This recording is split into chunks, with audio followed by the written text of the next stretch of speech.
तो अफगानिस्तान में 20 साल बाद तालिबान रिटर्न्स। जी हां, आज यही है न सिर्फ हिंदुस्तान बल्कि पूरी दुनिया की सबसे बड़ी खबर। अफगानिस्तान में आखिर आ ही गया तालिबान। 20 साल बाद तालिबान की वापसी हुई है और साथ ही वापसी हुई है उस खौफ की जिसे लोग भूल चुके थे। डर का आलम यह है कि तालिबान के कब्जे के बाद लोगों में अफगानिस्तान छोड़ने की होड़ मची हुई है। जरा ये 4 तस्वीरें आप देखिए। काबुल एयरपोर्ट पर विमान पकड़ने के लिए अफरा तफरी मची हुई है। नजारा ऐसा सामने आया जैसे विमान नहीं, ये बस पकड़ने की भीड़ हो। ये देखिए जरा, अफगानिस्तान छोड़ने के लिए अफरा तफरी। काबुल एयरपोर्ट की तस्वीरें आपके सामने हैं। ऐसी भगदड़ का माहौल कि अमेरिकी सेना ने फायरिंग की। इस फायरिंग में 3 लोगों के मारे जाने की खबर। वहीं तालिबान के बड़े बड़े नेता आज काबुल आने वाले हैं। कतर की राजधानी दोहा से तालिबानी नेता काबुल पहुंच जाएंगे। इन सब के बीच अमेरिका की इंटरनेशनल फजीहत हो रही है। ट्रंप ने अमेरिका को खरी खोटी सुनाई, रूस ने अमेरिका को लताड़ा और इस सब के अलावा बाइडेन के खिलाफ अमेरिका में भी प्रदर्शन हो रहे हैं। बाइडेन पर आरोप लग रहा है अफगानी नागरिकों से धोखा करने का।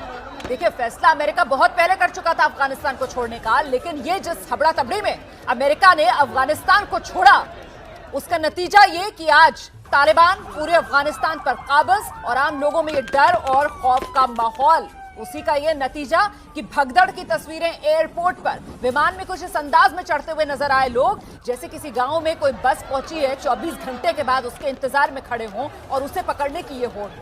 अफगानिस्तान के इन बदलते हालात पर, इन बदतर होते हालात पर चर्चा करने के लिए मेरे साथ खास मेहमानों का पैनल मौजूद है। हमारे साथ पूर्व राजनयिक विवेक काटजू सर मौजूद हैं, विदेश मामलों के जानकार सतीश जेकब जी हमारे साथ इस चर्चा में जुड़ रहे हैं और एक बेहद खास मेहमान अफगानिस्तान के शरणार्थियों के नेता अहमद जिया गनी साहब यहीं स्टूडियो में मेरे साथ मौजूद हैं। बहुत स्वागत आप सभी का। मैं अपने मेहमानों का रुख करूं और उनसे चर्चा आगे बढ़ाऊं, इससे पहले काबुल से एक तस्वीर आई है। ये तस्वीर आपके लिए देखना बहुत जरूरी है। तालिबान के आतंकियों ने अफगानिस्तान की सुरक्षा बलों से हथियार लूटने के बाद जो जमा किए हैं ना, उसी का ये वीडियो है जो सामने आया है। ये बड़ी संख्या में हथियार, ये देखिए, ये तस्वीरें आपके सामने हैं। बड़ी तादाद में ये हथियार जो तालिबानियों ने बटोर लिए हैं, छीन लिए हैं अफगानिस्तान की सेना से। तो तालिबान के आतंकियों ने अफगान की सुरक्षा बलों से ये हथियार लूट लिए हैं। पहले से ही ताकतवर तालिबान और ताकतवर होता हुआ कोई लगाम तालिबान पर रही नहीं, बेलगाम तालिबान, और इसका खमियाजा अफगानिस्तान के आम लोग भुगतने को मजबूर। इसका खमियाजा क्या हो सकता है ये अफगानिस्तान भूला नहीं है, भले ही 20 साल बाद अफगानिस्तान में तालिबान की वापसी हो रही हो। और इसी का ये नतीजा है कि अफगानिस्तान के अंदर भगदड़ का माहौल है। और इस बीच बड़ी खबर यह कि अमेरिका की तरफ से जो फायरिंग करने की बात सामने आई थी काबुल एयरपोर्ट पर, उसमें मरने वालों का आंकड़ा 3 से बढ़कर 5 पहुंच गया। काबुल में एयरपोर्ट पर फायरिंग में अब 5 लोगों की मरने की खबर है। कुछ देर पहले तक मैं आपको बता रही थी कि 3 लोगों की मौत हुई है, लेकिन अब यह आंकड़ा बढ़ गया है, 5 लोगों की मौत हुई है। कुल मिलाकर अफरा तफरी का माहौल, कुल मिलाकर अधर के अंदर इस वक्त अफगानिस्तान लटका हुआ नजर आ रहा है। लोगों को आगे कुछ समझ नहीं आ रहा है, भविष्य अंधकार में नजर आ रहा है। बेचैनी है अफगानिस्तान के लोगों में, किसी तरीके से जो निकल सकते हैं वो इस देश से बाहर निकल जाएं, क्योंकि ये समझ रहे हैं कि 20 साल पहले जिस तरीके के अंधकार में तालिबानियों ने इनके देश को, कार में तालिबानियों ने 20 साल पहले अफगानिस्तान को धकेला था, एक बार फिर उसी दिशा में अफगानिस्तान को ये ले जा सकते हैं। अच्छा, वो जो मैंने आपको तस्वीरें दिखाई थी अभी हथियारों की, वो लूटे हुए हथियार नहीं है, बल्कि अब जानकारी ये मिल रही है कि वो जहां हथियार रखे गए थे उसी पूरी जगह को अपने कब्जे में तालिबानियों ने ले लिया है। आप देख सकते हैं खास मेहमान मेरे साथ मौजूद हैं, जल्दी से एक रिएक्शन लेते हैं। विवेक काटजू सर, यह अफगानिस्तान में तालिबानियों का जो राज, ये अमेरिका की तो नहीं सर, ये तो पूरी दुनिया की हार है।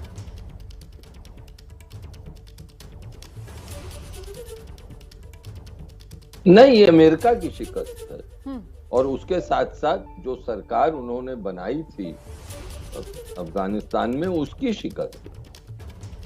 और इस वक्त सफलता तालिबान की है और पाकिस्तान की है, जिन्होंने उनको पूर्ण रूप से उनका सहयोग किया। लेकिन एक चीज मैं आपको बता दूं कि हमें ये समझने की बात है कि वो लोग, अफगानिस्तान में भय है, ये जरूर भय है, लेकिन अगर आप ये नजर डालें तो भय कहाँ है, उस पर भी हमें सोचना।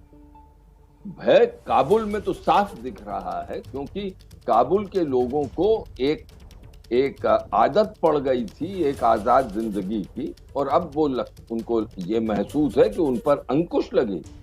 लेकिन जिस प्रकार से तालिबान आगे बढ़े अफगानिस्तान के पश्तून ही प्रांतों में नहीं, जिस प्रकार से वो उस ताजिक और उज़्बक इलाकों में भी आगे बढ़े, उससे तो ये लगता है मुझे कि वहां की जनता ने तालिबान का मुकाबला नहीं किया, और तालिबान के पास ऐसी कोई विशेष शक्ति नहीं थी।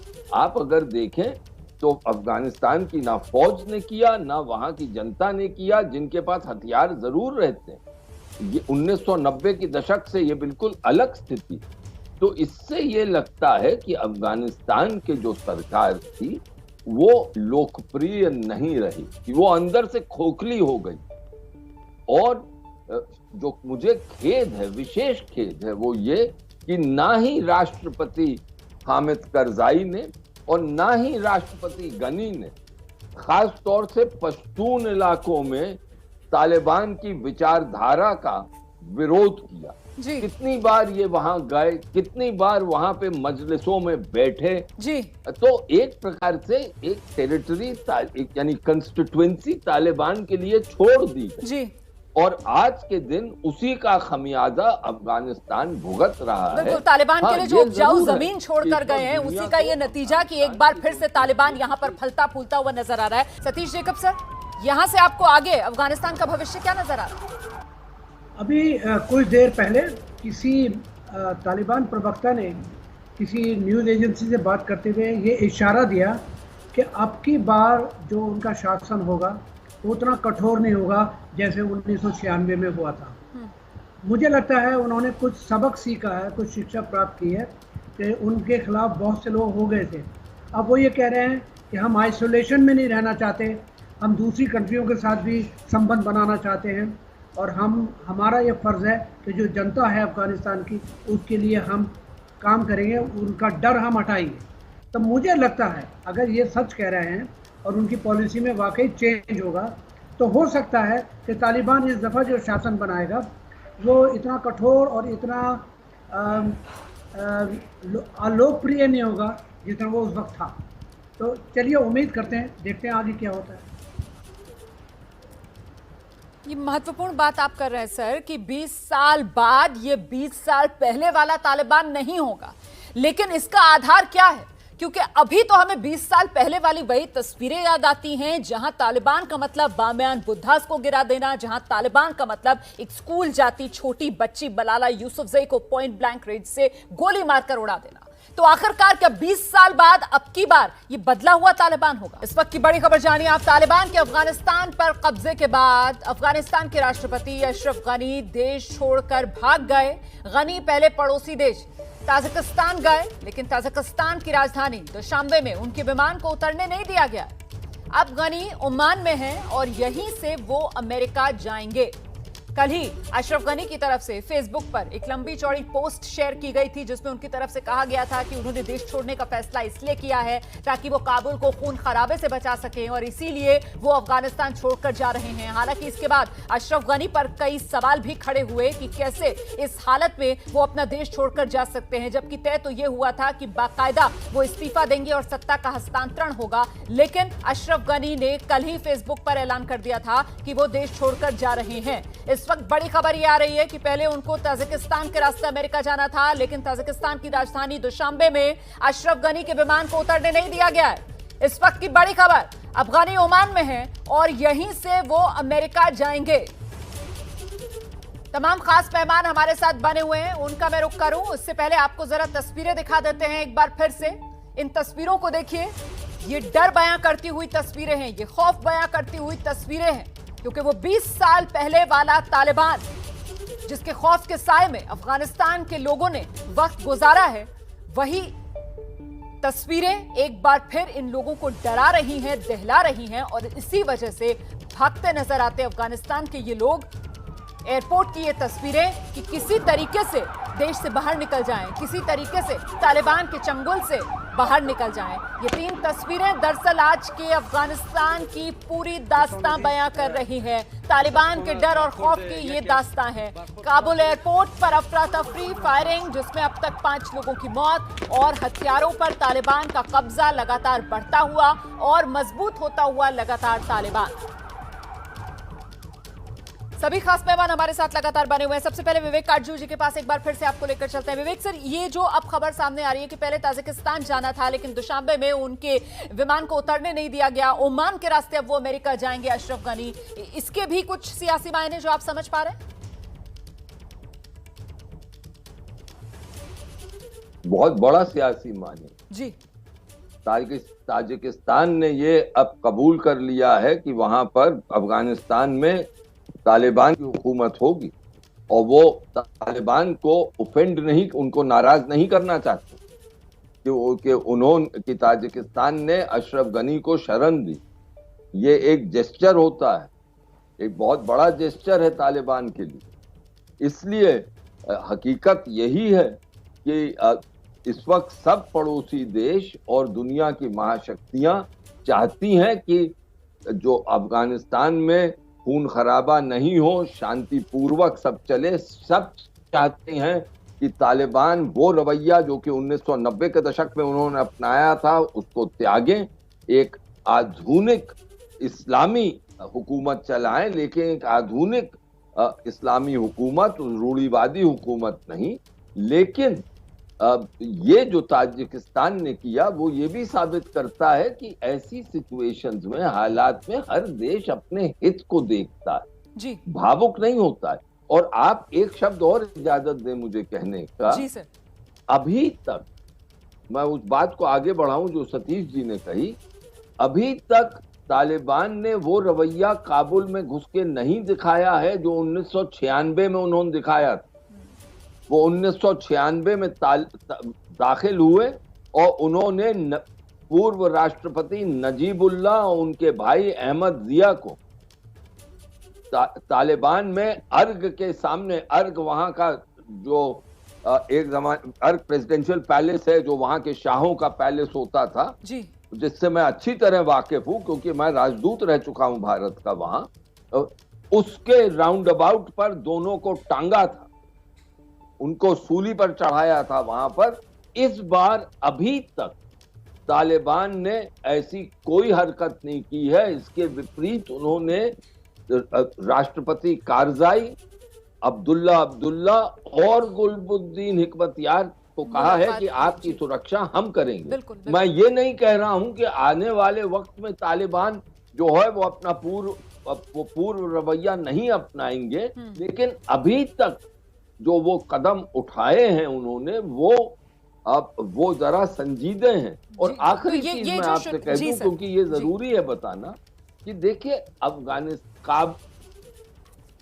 काबुल में बहुत लोग हैं जिन्होंने यूरोपीय देशों के साथ सहयोग किया, अमेरिका के साथ सहयोग किया, और वो जो घबराए हैं और देश से निकलना चाहते हैं वो स्वाभाविक है क्योंकि वो बहुत परेशान है। इसी तरह एक वर्ग काबुल का जिनको एक आजाद जीवन की आदत पड़ी वो भी परेशान है। और जो आप तस्वीरें देख रही हैं, जो लोग भागना चाह रहे हैं, मुझे लगता है ये इस वर्ग के बहुत सारे लोग हैं। बिल्कुल, इसीलिए आपने पहले कहा था कि ये समझना चाहिए कि भय कहाँ है। बिल्कुल, आपने यही कहा था पहले कि ये समझना चाहिए भय कहाँ है। और साथ ही जो बात सतीश सर भी कह रहे थे और आपने भी अभी उस बात को अंडरलाइन की है कि साहब कहीं ना कहीं आपको ये समझना होगा कि अभी जो शुरुआती संकेत मिल रहे हैं 20 साल बाद, ये 20 साल पहले वाला तालिबान ये वैसा नहीं नजर आ रहा है शुरुआती संकेतों में। सतीश सर ने भी कहा है कि इसकी उम्मीद कर रही है दुनिया, आपने भी कहा है कि शुरुआती संकेत इस दिशा में नजर आ रहे हैं, लेकिन आगे क्या होगा इसके बारे में नहीं कहा जा सकता है। अच्छा, मेरे साथ यहाँ पर अहमद जिया गनी साहब मौजूद हैं स्टूडियो में, जरा उनसे समझ लेते हैं कि आपको भी क्या 20 साल बाद, ये 20 साल पहले वाला तालिबान, इसमें कुछ बदलाव नजर आ रहा है क्या? गनी साहब। यस मैम, सॉरी फर्स्ट मैं वो जो ट्रम्प बता रहा था कि ये अमेरिका का हार है, ये अमेरिका का हार नहीं है, ये पूरा वर्ल्ड का हार है। क्योंकि आप जानते हैं कि ये वही तालिब है जो 20 साल पहले आया था। उस समय मैं ख़ुद काबुल में था। क्योंकि आप देख रहे हैं ये तालिब कहाँ से आ गया है, ये तालिब दोबारा वही पाकिस्तान सपोर्ट से, पाकिस्तान बॉर्डर से पार करके दोबारा वो जो इलाके जो कंदाहार या नंगरहार वहाँ अंदर आ गया। और जो इनका सपोर्ट है, जो इनका डील हो रहा था, सबका पता है कि पहले 2-4 महीने पहले जो ये दोहा या कतर में जो चर्चा चल रहा था, उसमें ये तालिबान का कितना सपोर्ट किया यूएसए, स्पेशल ये खलीलजाद जो यूएसए का जो रिप्रेजेंटेटिव था, ये हमेशा बिहाफ ऑफ तालिबान बात कर रहा था। इट्स मीन कि ये प्रोजेक्ट पहले से चल रहा था।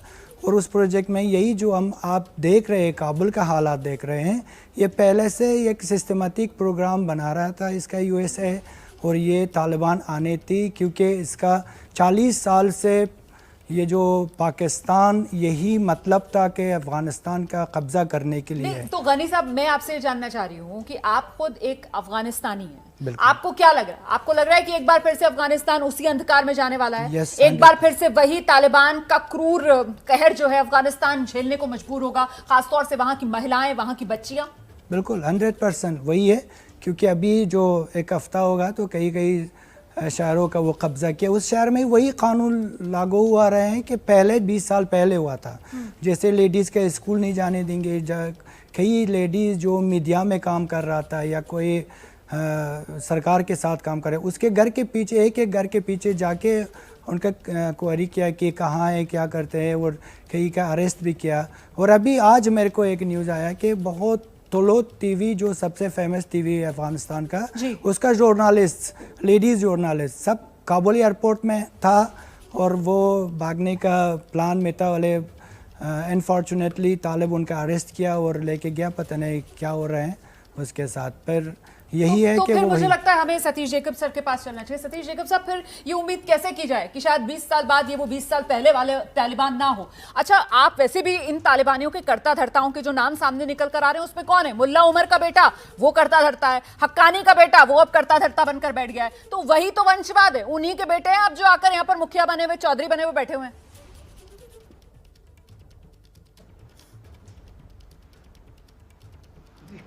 ऐसा है, मैं आपकी परेशानी समझ सकता हूँ, आपके कैफियत क्या है मैं समझ सकता हूँ। एक किस्म का एक डर पैदा हो गया है, पैनिक है। लेकिन एक बात को समझने की कोशिश करें हम सारे, मैं भी, वो ये है कि देखिए, जब ओमान में बातचीत हुई तालिबान के साथ, अमेरिका की, उसमें और लोग भी शामिल थे, वहाँ पे बाइडन उनके साथ एग्रीमेंट किया और उन्होंने कहा कि ठीक है, हम अपनी फ़ौजें हटा लेंगे। और तालिबान को उन्होंने इशारा दिया कि वो कुछ आगे से कर सकते हैं। अब आप देखिए, सोचने वाली बात यह है, बाइडन साहब चले गए, अमेरिकियों ने जैसे ही अपनी फ़ौज वगैरह हटाई, वैसे ही वहाँ पर एक डर सा पैदा हो गया। लेकिन जो भी मेरे सामने जो चीज़ें आ रही हैं, तो मुझे लग रहा है कि जिस तरीके से अफ़गानी फ़ौज ने तालिबान का कोई मुकाबला नहीं किया, कहीं भी एक गोली नहीं चली, जहां उन्हें तालिबान नजर आए वो अपने हथियार छोड़ के भाग गए। कोई हमला नहीं हुआ, कोई कहीं नहीं हुआ। उनको क्या है, इस बात का हुक्म था हमारे अफगानिस्तान सरकार से कि अगर तालिबान आए उनसे लड़ाई मत करना, क्योंकि कहीं लड़ाई नहीं हुई। क्यों नहीं हुई लड़ाई? और ये जो आप कह रही थे कि हथियार पड़े हैं, वो सारे हथियार छोड़ के भाग गए। अब वो लाखों करोड़ों रुपए के हथियार थे जो अमेरिका ने उन्हें दिए थे। 20 साल में अमेरिका ने करोड़ों रुपया वहाँ खर्च किया। और लेकिन यहाँ पे कुछ, आप ये देखिए, 7-8 दिन में पूरे अफगानिस्तान पे कब्जा हो गया बगैर लड़ाई के। मैं समझता हूँ उनको इशारा था कि कोई लड़ाई नहीं होगी। और अब ये है कि यहाँ तालिबान लोग ये कह रहे हैं कि हम आइसोलेशन में नहीं रहना चाहते, हम लोगों के साथ मिलकर काम करना चाहते हैं, हम ताल्लुकात पैदा करना चाहते हैं। वो अपने आप को कह रहे हैं कि हम बदलेंगे। अब बदलेंगे ये मैं नहीं कह सकता कि शर्तियाँ बदलेंगे, क्योंकि ऐसा है कि वो पुरानी कहावत है कि अगर कोई शेर है और वो बकरी का खाल पहन के आ जाए तो उस पर हम एतबार नहीं कर सकते। तो खतरा तो पूरा है। लेकिन आज तो अभी तक तो देखिए, तालिबान ने अपने कौन इनका राष्ट्रपति होगा, क्या उनकी सरकार होगी, अभी तो कुछ हुआ ही नहीं है। जब ये होगा तब पता लगेगा। दूसरी बात ये है कि एक बात हम सबको, किसी को नहीं भूलना चाहिए, तालिब जो हैं, मदरसे के पढ़े हुए हैं, इनकी जो काजू साहब एक सेकेंड और जी, उनका ये है कि उनका फंडामेंटलिस्ट रिलीजन है, उस रिलीजन को वो नहीं छोड़ सकते। उसको नहीं छोड़ेंगे जी। उस पर कॉम्प्रोमाइज नहीं होगा। लेडीज को वो नहीं जाने देंगे। देखिए, लेडीज का मैं झगड़ा नहीं करना चाहता, काजू साहब मुझे मारेंगे, लेकिन हमारे भी इलाके में देखिए, मैं एक छोटा सा एक नाटक आता था, बालिका बधू, उसमें दिखाते थे कि बच्चों के साथ कैसा व्यवहार हमारे यहाँ होता है। तो ये औरतों के साथ तो हर जगह ही परेशानियां रही हैं, लेकिन आगे चल के देखते हैं कि ये ऊँट जो है किस करवट बैठता है। अफगानिस्तान में तालिबान और इस वक्त अफगानिस्तान के ताजा हालात, किस तरीके की खबरें सामने निकल कर आ रही हैं। हमारे साथ पाकिस्तान से वरिष्ठ पत्रकार जब्बार चौधरी जुड़ रहे हैं, जरा उनसे जान लेते हैं। जब्बार चौधरी साहब, किस तरीके की खबरें अब सामने आ रही हैं?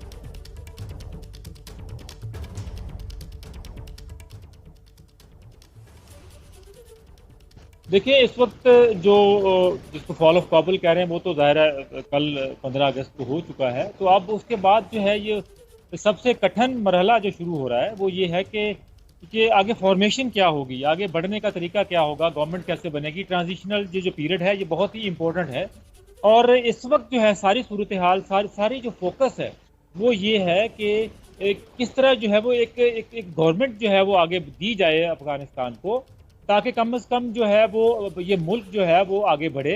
क्योंकि ज़रा जैसे आप लोग भी ख्वाहिशमंद भी थे, अमेरिका भी था, और जो गनी के जो रजीम था वो उसकी भी ख्वाहिश तो थी कि वो सिचुएशन को संभाल लें, अपने जो आपका इक़्तिदार है, जो आपकी पावर है उसको प्रोलॉन्ग करें, लेकिन वो नहीं हो सका। हमने देखा कि किस तरह जो है वो अमेरिका यहाँ से अचानक यहाँ से निकल के गया, और उसके बाद सिचुएशन जो है वो पूरी, जितनी भी उन्होंने फौज में जो सरमायाकारी की थी, जो पैसा लगाया था, जो इंफ्रास्ट्रक्चर बिल्ड किया था, उसमें वो 20 दिन भी जो है वो टिक नहीं पाया यहाँ पर। तो अब सूरत हाल ये है कि अब तमाम जो फोकस है, अब देखें एक चीज़ तो आप भी जानते हैं कि इस वक्त पूरी दुनिया जो है वो कम से कम इस चीज़ को तो मान चुकी है, इस चीज़ को तो तस्लीम कर चुकी है कि अब जो है वो तालिबान जो है वही अफगानिस्तान का फ्यूचर है। और तो अब जब ये तय हो गया है कि तालिबान ही अफगानिस्तान का फ्यूचर है, और इंटरनेशनल कम्युनिटी भी आपको नज़र आ रही है कि कोई भी तालिबान को अपोज करता हुआ या तालिबान को उस तरह जो है वो उनके खिलाफ जंग लड़ता हुआ, या कोई कम से कम डिप्लोमेटिक सतह पर भी उनकी मुखालफत करता हुआ हमें नज़र नहीं आ रहा है। तो इसका क्या मतलब है? इसका मतलब यह है कि तमाम कम्युनिटी, जो इंटरनेशनल कम्युनिटी है, वो कम से कम इस बात को तस्लीम कर चुकी है, इस बात से सहमत है कि अब जो भी अफगानिस्तान का फ्यूचर होगा वो तालिबान लिखेंगे। आपके प्रधानमंत्री तो पहले ही कह चुके हैं कि अफगानिस्तान में तालिबान की जो सरकार होगी, पाकिस्तान उसका साथ देगा। तो कुल मिलाकर क्या अब अफगानिस्तान का यही रास्ता बचा हुआ है दुनिया के सामने कि साहब जो अफगानिस्तान के अंदर सरकार बनती है, तालिबान की सरकार, उसको मौका दिया जाए? इसी पर एक रिएक्शन हम ले लेते हैं।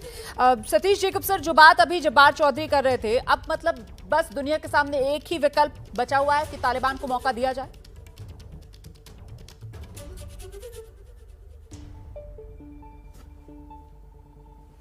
नहीं, बिल्कुल गलत कह रहे थे। वो ये कह रहे थे कि सारी दुनिया ने इस बात वो फैसला कर लिया है कि अब तालिबान ही चलाएंगे। आपको याद होगा कि जैसे ही तालिबान आए, उनके आने के बाद 2-4 जगह से ऐसे रिएक्शन आए हैं हमारे पास, और सबसे बड़ा तो रिएक्शन यह है कि 60 देशों ने, 60 मुल्क, मैं आपसे भी तवज्जो है मेरी दोस्त मेरे जो आप पाकिस्तान से बोल रहे हो, 60 मुल्कों ने ये ऐलान किया है कि हम तालिबान के साथ कोई किसी किस्म का ताल्लुकात नहीं रखेंगे। उन्होंने प्रोटेस्ट किया।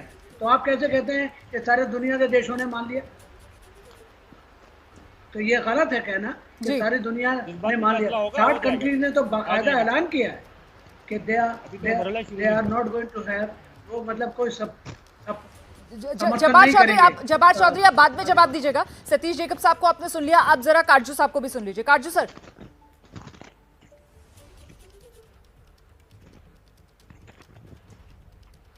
देखिए, इस वक्त पाकिस्तान सोच रहा है कि वो उसकी विजय हुई है अफगानिस्तान में, तो मैं समझ सकता हूं कि हर्षोल्लास से इनका जिगरा बहुत बड़ा हुआ है इस वक्त। और खास तौर से जो आपने तस्वीरें दिखाई कि जो पुराने नेता थे, नॉर्दर्न अलायंस के नेता थे, जो कि तालिबान की जब शिकस्त हुई थी 2001 में, जिन्होंने बागडोर संभाली थी, वो अब आज के दिन पाकिस्तान के विदेश मंत्री से मिल रहे हैं इस्लामाबाद में। कल गए थे वो, उसमें मैंने देखा कानूनी साहब थे, उसमें करीम खलीली साहब थे, अहमद शाह मसूद के 2 भाई थे, अहमद जिया मसूद, अहमद वली मसूद, इन सब से मैं अच्छी तरह वाकिफ जी। तो ये साफ दिखाता है कि अफगानिस्तान का जितने भी का जो नेतृत्व है वो इस वक्त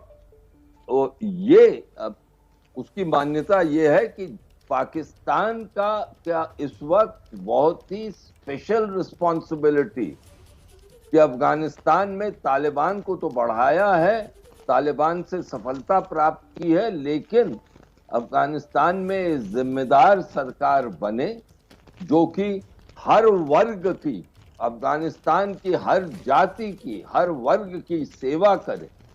ये तस्वीर जो आप दिखा रही हैं ये बहुत ही महत्वपूर्ण तस्वीर। मोहम्मद कानूनी साहब जिनसे मैं अच्छी तरह वाकिफ, वो अगर पाकिस्तान गए हैं और उनके साथ करीम खलीली साहब हैं जिनको मैं देख सकता हूं इस तस्वीर में, सब मुहाकिक साहब हैं, तो ये साफ दिखा रहे हैं कि इस वक्त वो पाकिस्तान से कह रहे हैं कि इस वक्त अफगानिस्तान का भविष्य आपके हाथ में है कि आप तालिबान को काबू में लाएं। इनको इस्लामाबाद जाना इनके लिए आसान नहीं होगा, लेकिन गए हैं ये क्योंकि इनको अपनी देश के लोगों की फिक्र है, उनके जान और माल की हिफाजत की फिक्र है। लेकिन क्या पाकिस्तान दूरंदेशी दिखा पाएगा? ये बड़ा सवाल है सर, ये बहुत बड़ा सवाल है। जब्बार चौधरी साहब, इस वक्त पाकिस्तान किस भूमिका को निभाएगा? पाकिस्तान इस वक्त क्या आतंकवाद को मुंह तोड़ जवाब दे पाएगा? क्या पाकिस्तान इस मौके का फायदा उठा पाएगा?